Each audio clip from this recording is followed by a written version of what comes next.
मजहबाज साहब, एक तरफ हमें सुनाया जाता है कि भाई 11 महीने लगाए हैं, जल्दी में नहीं हम लोग लेकर आए हैं। 11 महीनों के बाद भी अगर बिल में इतने ज़्यादा सवालात उठेंगे, मीडिया को दबाने की कोशिश है, और फिर पता ही नहीं है जो आप एक कमेटी बना रहे हैं उसमें आपने किन लोगों को शामिल करना है। 12 रुकन इन्होंने कमेटी बनानी है, 2 इन्होंने मीडिया के लोग शामिल करने, उनको भी वोटिंग का कोई हक नहीं होगा। कोई भी अगर कानून साजी होनी है, कोई भी तब्दीली लेकर आनी है, तो आप समझते हैं कि इस पेमरा जो चेयरमैन पेमरा पहले सारे फैसले करता था, अब एक ऐसी अथॉरिटी को दे दिया गया है जिसको सहाफत के बारे में कुछ पता ही ना हो, जिसको खबर क्या होती है उसके बारे में कुछ पता ना हो, और वो इदारों को चलाएंगे। अब वो लोग मीडिया चैनल्स को चलाएंगे। देखिए शादिया, असल चीज़ ये है कि उन्होंने किया होगा, 11 महीने मेहनत भी की होगी, मीडिया और मुख्तलिफ स्टेक होल्डर से बात भी की होगी। असल चीज़ ये है कि जब आप कोई बिल की तैयारी करते हैं और बिल तैयार करते हैं तो फिर उस पर डिबेट होती है। हाँ।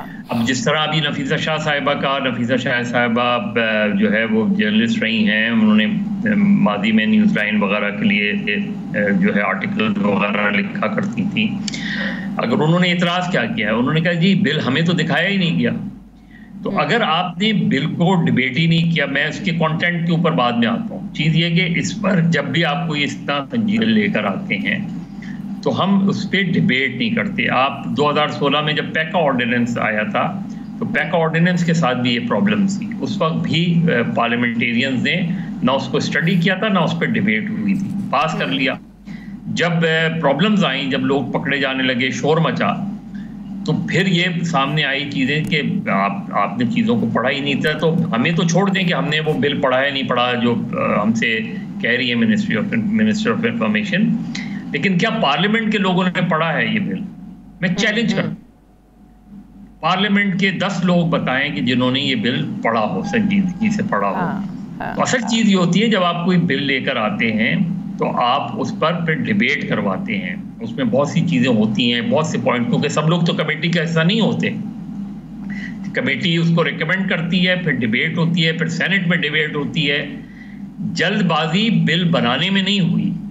बिल बनाने में यकीनन आपने इतना टाइम लिया, लेकिन बिल को मंजूर करवाने में तो करी है ना इन्होंने जल्दी। सर वही मैं कह रहा हूँ कि मंजूर करवाने में जो जल्दबाजी की क्या जरूरत थी? आपकी गवर्नमेंट जा रही थी।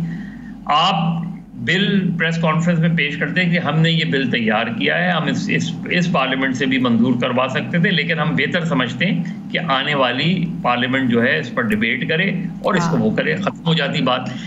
दूसरी बात ये कि देखिए, डिसइंफॉर्मेशन, मिस इन्फॉर्मेशन की जो इस पे तारीफ की गई है वो बुरी नहीं है, तारीफ आपने कर ली, लेकिन चीज़ ये है कि डिसइंफॉर्मेशन का तो और मिस इन्फॉर्मेशन का तो जो है वो एडिटर और डायरेक्टर न्यूज़ जो है वो उनको पता होता है और पता होना चाहिए। बिल्कुल। अगर कोई रिपोर्टर आपको खबर फाइल कर रहा है, कोई पैकेज फाइल करता है, तो उससे क्वेश्चंस किया जाता है। अगर कोई कमी बेशी होती है तो जो डेस्क के लोग होते हैं वो पूछते हैं। फिर जब फाइनली डायरेक्टर न्यूज़ या कंट्रोलर न्यूज़ के पास जाती है वो पूछते हैं। तो क्वेश्चंस दर क्वेश्चंस उससे किए जाते हैं। एक खबर पूरी तरह फिल्टर की जाती है और करनी चाहिए। उसके बाद वो ऑन एयर होती है या अखबार में छपती है। उसके बाद भी अगर कोई गलती रह जाती है या कोई बहुत सीरियस फ्लॉ रह जाता है तो फिर वो एडिटर, वो डायरेक्टर न्यूज़, वो फिर जिम्मेदार होता है। वो सिर्फ रिपोर्टर जिम्मेदार नहीं होता, क्योंकि रिपोर्टर ने तो एक खबर फाइल कर ली, उसने आपने जो उससे सवालात करने थे वो सवालात किए, उस सवालात के उसने जवाब किया, आप मुतमईन हो गए।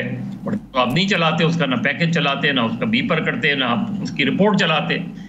तो अगर मुतमईन होने के बाद किए तो रिपोर्टर की रिस्पॉन्सिबिलिटी बाद में आएगी। मज़हर साहब, मसला ये है ना कि अगर आपने कोई खबर फाइल कर दी है, सियासी खबर है, लेकिन अगर दूसरी पार्टी उस पर पॉइंट ऑफ व्यू अपना देना ही नहीं चाह रही और वो उल्टा तरदीद कर देते हैं, आप मुझे ये समझाएं कि ये मिस इन्फॉर्मेशन में आएगा, डिसइंफॉर्मेशन में आएगा? अगर कोई बंदा अपनी उस खबर को उस पर बात ही नहीं करना चाह रहा तो आपने तो जोड़ दिया ना कि आपने दूसरे का भी पॉइंट ऑफ व्यू लेना है, तो क्या उस बंदे के जवाब ना देने को उसको भी आप मिस इन्फॉर्मेशन में गिन लेंगे फिर? नहीं, मिस इन्फॉर्मेशन दूसरी चीज़ है, डिसइंफॉर्मेशन दूसरी चीज़ है। मिस इन्फॉर्मेशन तो ये है कि फ़र्ज़ करें मैंने दिया है, खबर दी है, मुझे चीज़ें पूरी तरह कंफर्म नहीं हो रही, मैंने खबर दिया फलां एक्सीडेंट में 4 लोग हलाक हो गए, लेकिन दरअसल 2 लोग हलाक हुए थे। तो वो मिस इन्फॉर्मेशन है, लेकिन मेरी इंटेंशन बुरी नहीं थी, मैंने बैड इंटेंशन के साथ नहीं दी थी। इसी तरह कभी नाम चला जाता है, एक मरतबा तो बहुत सीरियस जो ब्लंडर हुआ था जंग अखबार में, कई साल पुरानी बात है, वो ये कि उस वक्त चीफ मिनिस्टर कायम अली शाह साहब थे, उनकी एक्सीडेंट में इंतकाल की खबर चली गई और वो फ्रंट पेज पे चली गई। फिर जंग ने अपोलोजाइज किया उसके ऊपर, अपोलोजाइज, और यहाँ तक हुआ कि शायद रिपोर्टर की नौकरी चली जाए, लेकिन खुद कायम अली शाह ने बड़ेपन का मुजाहरा किया, उन्होंने कहा नहीं गलती हो जाती है। तो जो गलती से चीज चली जाती है वो मिस इन्फॉर्मेशन है। जो जानबूझ के चीज की जाती है कि आपको ये जानते हुए कि आपको पता है कि इस चीज को किसी खास मकसद के लिए प्लांट किया जाता है, वो फिर डिसइंफॉर्मेशन, उसको तो प्रोपेगेंडा कह सकते हैं ना, नेगेटिवली। लेकिन मुझे ये तो बताएं कि उन्होंने ये बिल तो मंजूर किया निजी टेलीविजन चैनल्स के लिए, जो डिसइंफॉर्मेशन और फेक न्यूज जो स्टेट कंट्रोल मीडिया से चलती है, वो किसके अंडर आएगा? हाँ, उसका कौन अकाउंटेबल होगा?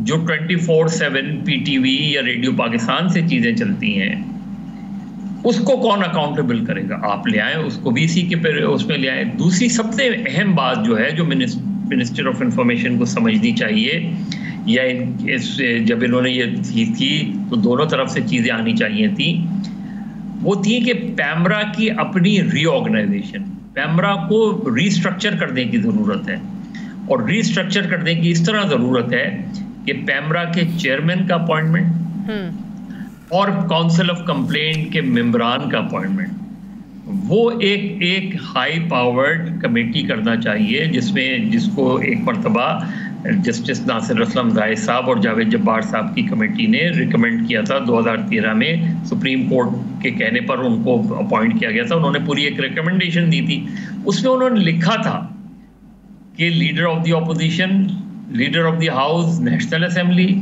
Leader of the house, leader of the national assembly जो है वो सेनेट का, और उसके अलावा जो है 2 और अरकान, उन पर मुश्तमिल एक कमेटी हो, वो रिकमेंड करे नाम चेयरमैन के लिए भी और काउंसिल के लिए, और फिर प्राइम मिनिस्टर उसको। तो ये तो तरीक़ाकार है। अभी क्या होता है कि गवर्नमेंट ही अपॉइंट करती है, चेयरमैन पैमरा भी वही अपॉइंट कर देती है, काउंसिल ऑफ कंप्लेंट के मेंबर्स भी वो अपॉइंट कर देती है।